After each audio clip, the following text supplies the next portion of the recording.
Tim wasn't necessarily a loner. He's remembered as being kind of an outgoing kid. And I never saw Tim get mad my whole life. A real soldier, but very quiet, somewhat introverted.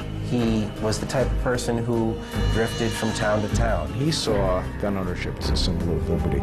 He actually had the standard American values that most Americans indeed believe, that government and country are two separate things, that you can love your country and hate your government.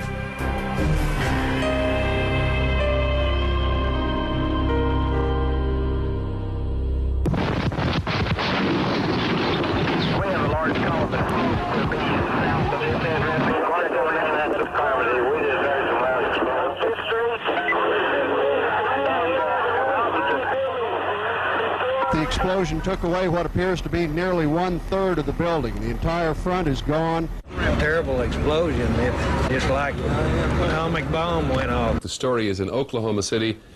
Take a look at this. This is a federal office building in downtown Oklahoma City. It's called the Murrah Building.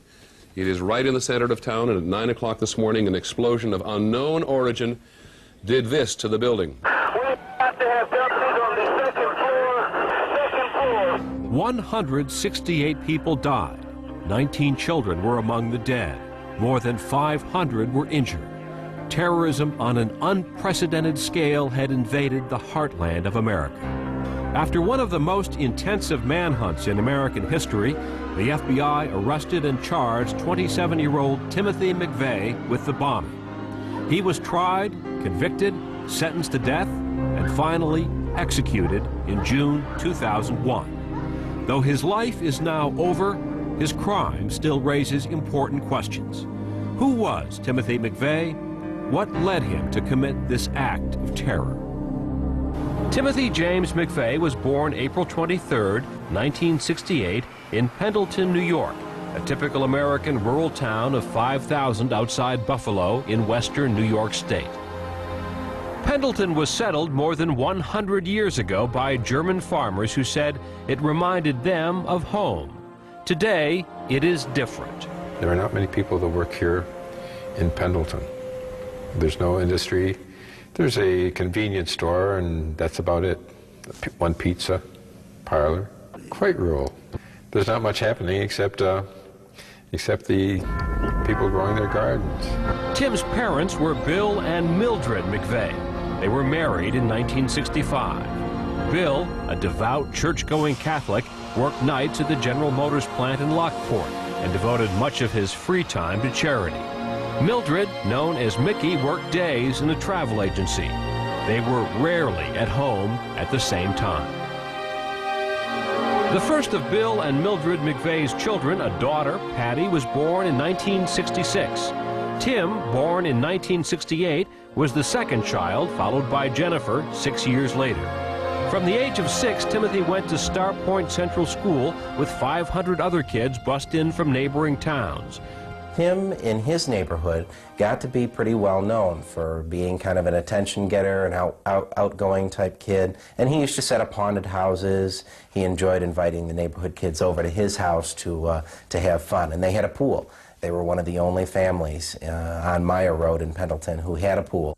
For young Tim, there was more than the pool and good times. There was his introduction to guns, not unusual in rural America. For Timothy McVeigh, guns would become a lifelong passion.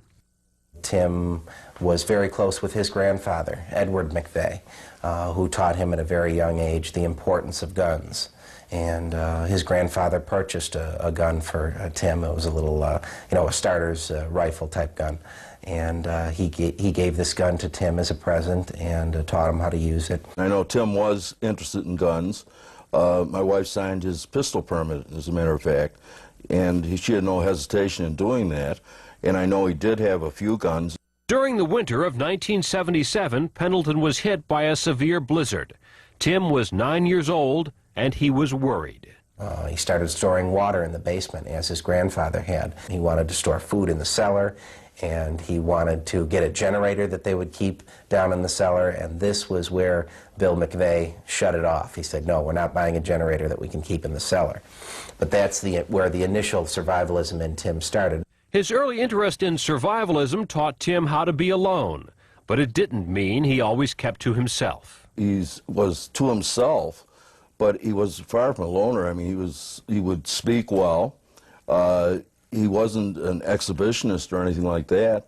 I saw him in our religious ed classes, and he certainly was, you know, one of the kids, gotten his share of trouble, but it was never ostracized in any way. You know, he was one of the kids. By the time Tim was 10, his parents' marriage was in trouble.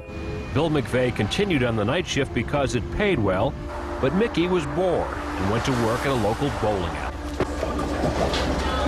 That seemed to be the time that Mickey's eyes began to wander, and she was unhappy with her home life, loved her children very deeply and wanted to take care of them. Still had a love for Bill, but not a love for marriage necessarily. There was a lot of men who liked Mickey very much. She was a very beautiful woman. Mickey started spending time away from home. She frequently left the town for long periods. It was something that affected Tim very deeply. He asked a friend of his father's if he was the cause of his parents' problems. He said to this man, "Why is this happening? Is it something that I have done? Is it me?" It was something that he began carrying with him that caused this maybe outgoing young type of kid to somehow go inside of himself. And Tim stopped talking about his family. I have no idea why she left. I mean, she was a pretty girl, and she was good to the family, and Bill, I think, is a perfect husband. But again, behind closed doors, I have no idea what goes on. When Timothy was 16, Mickey left Bill McVeigh and Pendleton for good. She moved to Florida with her daughters. Tim decided to stay with his father. Tim didn't seem to change an awful lot because he was fortunate that he went to the same school, lived in the same house, had the same friends, and it seems to me he was on the track team and, you know, kept up pretty much the same schedule day after day. Dad worked in the same place, and, you know, his life didn't change an awful lot. Though his two sisters and mother were gone, not much else was different for Timothy McVeigh. High school graduation was on the horizon, and so were profound changes he would experience in the larger world outside Pendleton. In 1984, at the age of 16, Timothy McVeigh became a self-reliant teenager. With his mother and two sisters living in Florida and his father still working nights, he learned to be on his own and to create his own interests.